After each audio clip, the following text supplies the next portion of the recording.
Classic Restos is proudly brought to you by Shannon's Insurance, National Parts Depot and Penrite Oil.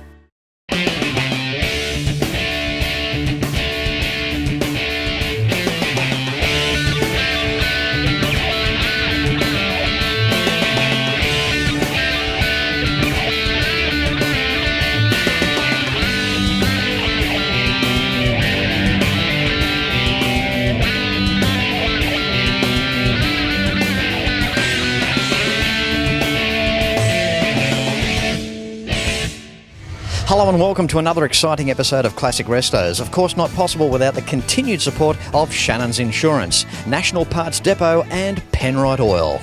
Look at this, isn't she lovely? A 1951 Ford Victoria. You'd be crazy to have a classic car like this and not have it with Shannon's Insurance. Why not pick up the phone and give them a call on 134646. You can even visit Shannon's online at shannons.com.au. And while you're there, why not sign up and become a member of the Shannon's Club? When it comes time for parts to restore your American Ford classic, such as this one, National Parts Depot offer you a 3 million part inventory, and they ship to Australia and New Zealand every day. Check them out when you get a moment online at npdlink.com. When it comes time for the very best in classic vehicle, home and contents insurance, 3 million parts to restore your American GM or Ford classic car, and of course the finest in oil and coolants, go to classicrestos.com.au for more information. And as I make my way towards the Woodward Dream Cruise, Detroit is about car culture. And here is some more for you at the outstanding Roush Collection. The Roush Automotive Collection is located in the Detroit metropolitan area, hosting a 30,000 square foot private facility.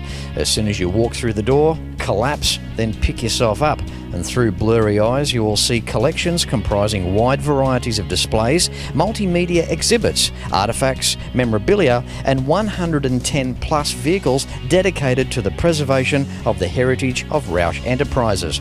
If you're a Ford fan, and even if you're not, when you do your Fletch Detroit tour, this will be on the list as a must-see. The collection contains educational exhibits of products and processes from Roush as a supplier of tech services to the automotive industry, aviation industry, and other manufactured goods businesses. Roush Racing is represented in the collection through the preservation of race cars, trophies, team equipment, photographs, and other artifacts signifying over 40 years of motorsports achievements. The Roush Automotive Collection is a private facility. Visitors may tour the collection by appointment only. How cool is this opportunity? With me now we have Jack Jr. Welcome to today's show, Jack. Hey, welcome to the museum, Fletch. Mate, it's a nice office. I could dig coming to work here every day. Oh yeah, this is a big collection of toys that the Roush family and Roush companies put together over quite a few years. Got to ask you, how does it feel to be a Roush? Well, that's an interesting question. I get asked that a lot. I've obviously never known it any other way, but we have a lot of fun with what we do. It's, we're not making commodities. We're making things that people are very passionate about, and that's something that we take great pride and enjoyment in. It goes back a long way with your father. The collection of toys here, where did it all start? How did it start? Well, I don't know if you can see some of the older cars in the back there, but a lot of these cars, in fact, all of them are cars that especially my dad has a very close personal connection to. A lot of the collection, a lot of the older cars in the collection are pace cars that he developed for Ford.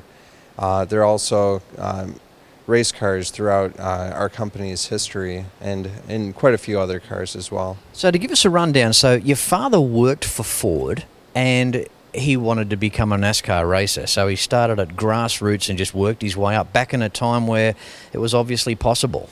Well, actually, he started racing professionally while he was at Ford.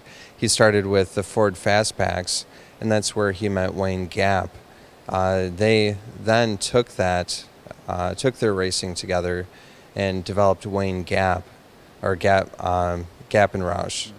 And from that point, my dad eventually split off and started Jack Roush Performance Engineering, still in drag racing. which he did for a number of years. Then for about maybe 4 years, he took some time off and focused on a go-karting program that I helped out with. But soon after that period, he went on to do road racing, and following that, NASCAR. Jack, that's amazing stuff. Now stick around, because after the break we'll be back talking to Jack about some NASCARs and some other pretty cool stuff here at the Roush Collection. Well, I hope you're really enjoying these Detroit-based episodes of Classic Restos thanks to Shannon's Insurance, National Parts Depot and Penrite Oil. Stay in your favourite chair, back with more right after this. Welcome back. How you doing, Jack? Good. How about you, Fletch? I'm good, mate. Good. Got to be good in a place like this. Oh, yeah, definitely. Now, a lot of NASCARs here, you could just walk around here for hours, but one particular one that comes to mind, this Viagra car. Now, Jack, I don't know about you, but in my opinion, this car is fat. I don't know about that, but I think it has a lot of power. I believe that being a Viagra car too, this is the car with the biggest horn, right? I've heard that, but I'll leave that up to you.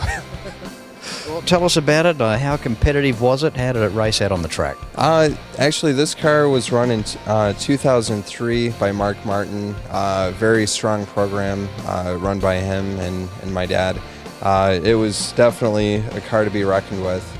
Look at this old banger here behind us, hosting a side valve V8. What an incredible thing. What's the story here, Jack? Well, this is a remake of a 1934 Indy car. We created this car from scratch, and we competed in a race called the Great Race. It's a road rally that goes across the U.S., and it's not a race for speed. It's more for accuracy across checkpoints. And this car won the event, which was a really big deal, and plus it looks really cool.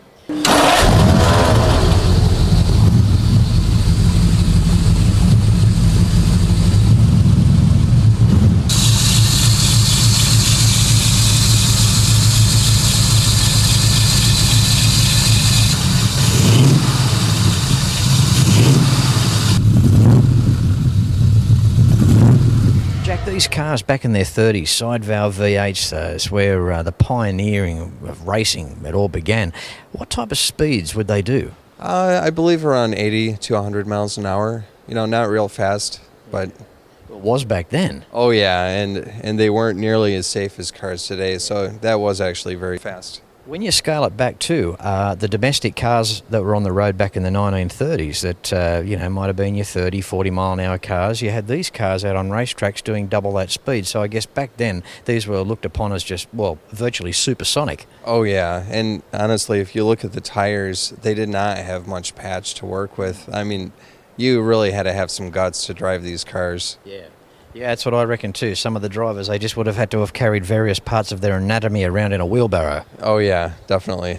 Jack, this is an incredible car here, the 51 Victoria, the car that your father had when he was a young guy, right? Yeah, it was a tough story. My dad loved his car. He got it when he was 16. Unfortunately, the car that he had was destroyed a few weeks later, allegedly in a car race. So yeah. It's too bad. That'd be right. Your dad would have been racing it. Yeah, pretty much. And when you look at it too, what a beautiful car. I mean, really. We had a bit of a talk off camera too about back in the day about these cars being virtually uncontrollable. I mean, they'd still get up to their 70, 80, 90 miles an hour, but then what? Skinny tyres, no brakes, slow ratio steering, just no turning back. Yeah, and the suspension back then was a lot harder to deal with as well. Yeah, approaching the limit with an older car is not like a modern day car. You can't just come back from that edge or go over the edge and come back. You go over that edge, you probably won't come back. Jack, what's it like out there as a NASCAR racer, lap after lap after lap? What's it feel like? In my series, actually, I race in the Continental Tire Series, which is owned by NASCAR. It's a blast. I love racing Mustangs against all the other manufacturers, and going out there and trying to get victories for Ford, and Oh, Jack, look at this big bad Falcon. 598 cubic inches, 8.7 quarter mile at 155 miles an hour. That's no slouch. Oh, no, it isn't, Fletch. A light body car like that with those cubes under the hood, say no more. Yeah, a little different than the Viagra car, but I guess you can't have everything. Yeah, that's right. Yeah, Viagra car, the car that stays up all night. We've got an early shot there on screen now. The car that your dad had, this is a replica of that same car, right? Yeah, it's, again, a car that he used to street race, and it became quite famous because he never lost. Yeah, and I mean, such a rare car too, being a two-door. It's just, very cool. Oh, yeah, absolutely. Look, honestly, you must just be in awe here. I mean, have you got a personal favourite? It's hard to pick just one, but I do have a couple cars that I've worked on myself here, and my personal street car is here, the number 1 Blackjack, serial number 1. Yeah. But, yeah, like you said, it's hard not to just fall in love with a lot of these cars. Yeah. It's just like a mass appreciation right across the board, isn't it? Oh, yeah, absolutely. Well, Jack, thanks for coming in. I know you came in specially to have a talk to me today, and I really appreciate that. Thank you. Well, thanks for coming, Fletch. That's all right. Hey, Jack Roush Jr., hey? Doesn't get much better than that. Good on you, buddy. All right, thank you. If you're after the DVD boxed sets of Classic Restos along with other Classic Restos merchandise, don't forget to go to classicrestos.com.au. And while you're there, check out the major sponsors as well. Stay where you are, back with more right after this. And wasn't the Roush collection really something? Motoring through Detroit as you do, along the way, if you're a gearhead, there's another must-see, and that is the Lingenfelter collection. Tell me what you think of this. What started out as 5 cars packed into a modest 3-car garage has since grown into a beautiful collection of more than 200 unique cars in a 40,000 square foot space. Over the years, it has been an amazing and an exciting transformation. Today, this collection holds a variety of Corvettes, muscle cars and exotics.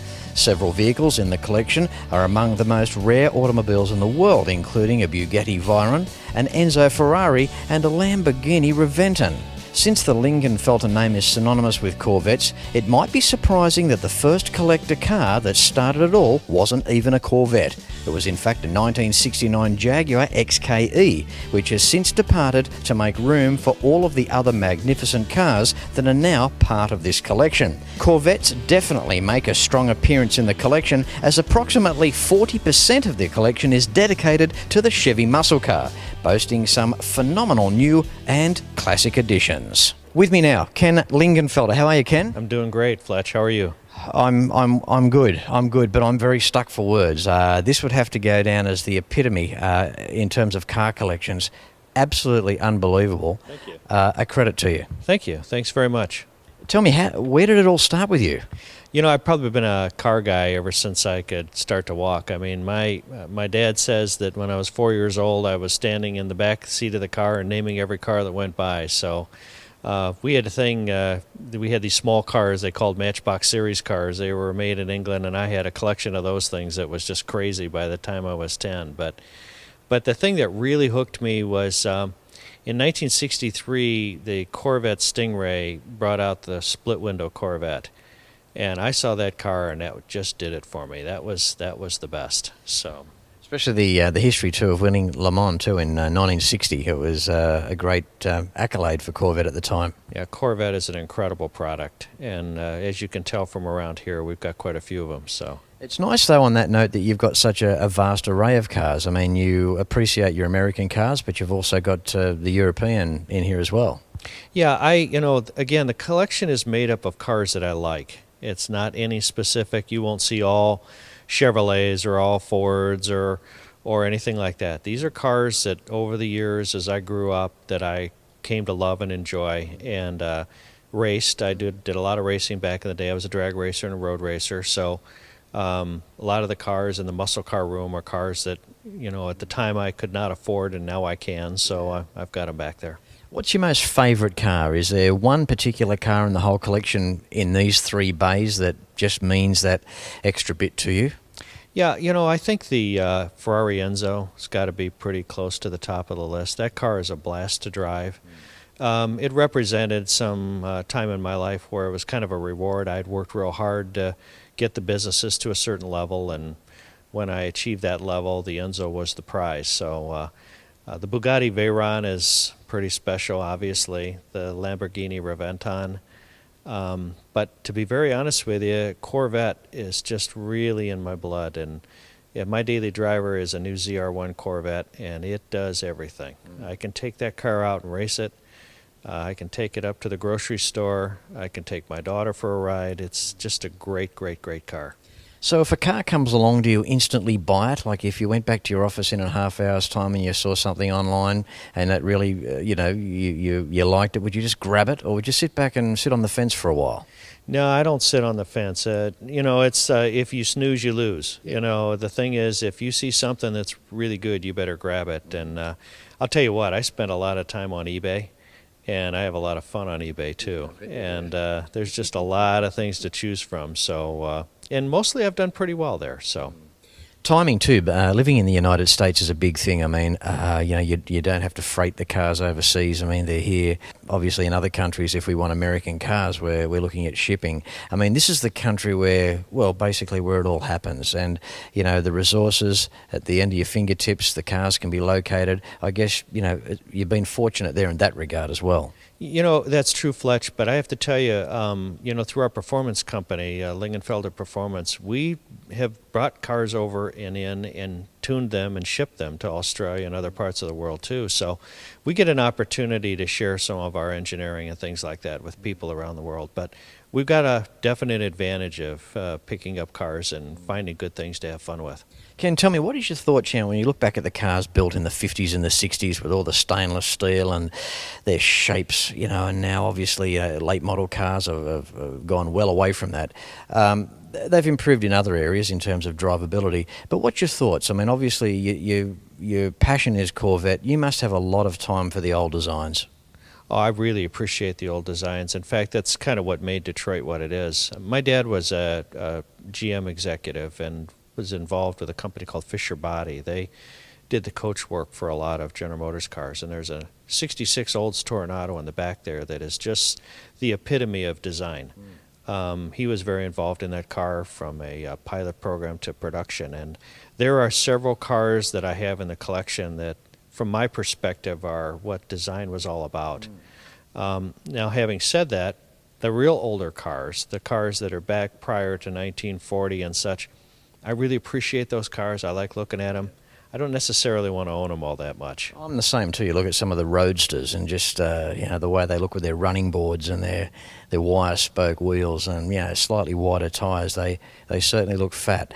Talking about that Oldsmobile though, I mean, the epitome in styling there in terms of a front wheel drive car. No transmission hump in the floor pan. Some very forward design features there with that car. Yeah, the fastback look to it, the flip-up headlights. There were a lot of firsts for that car. And I'll often think about the 1967 Cadillac Eldorado also. Just an absolute gorgeous car. The tail of that car, the fins on the taillights by the taillights, just beautiful styling. Yeah. The thing is, the big three made cars of different shapes. They all rode extremely well, but it was also back in an era too where when one was coming towards you, you knew what type it was. Well, there's no question about that. And, the brands were very distinct. I mean, you think back of the 1955 Chevy, the 56, 57, 58, into the 60s. Each one of those cars had a completely different look to it. And the tooling and the design and the engineering that had to go in to make those changes every year must have been pretty dramatic. Good on you, Ken. Look, I really appreciate your time here this afternoon. Fletch Tours is happening in 2014, so all going to plan. There might be a group of people next year that might drop on by and have a look at your collection. Have you got any objections there, Ken? No, anytime. You guys are always welcome. The mission for this car collection has been the charity work we do. We do fundraisers here. And we're always welcoming people to come in and look at the cars. And it's been very successful in its fundraising because people really do like to visit the collection and enjoy the cars that are here. Yeah. So, good on you. Ken, you stand for some great things and you've got a wonderful collection. So congratulations and thank you very much again. Thanks, Fletch. Very good. You're welcome. Well, I hope you've really enjoyed today's Detroit-based episode of Classic Restos. And I'd like to give an extended thank you to Ken Lingenfelter. Ken has provided us with this amazing Cadillac Escalade for our time here in Detroit. His generosity represents a further extension of the type of people awaiting you here in the Motor City of Detroit. Believe me, the people of Detroit will welcome you with open arms. As you know, classicrestos.com.au is the website that you need for the DVD boxed sets of Classic Restos, along with other Classic Restos merchandise as well. While you're there, check out the major sponsors too as to how they can help you. As I say at the end of every episode, no matter where you're watching Classic Restos from, until next week, please ride and drive safe. I'm Fletch, and I thank you very much for watching. Don't forget to like Classic Restos on Facebook. Facebook.com/Classic Restos TV. And episodes can be seen at shannons.com.au.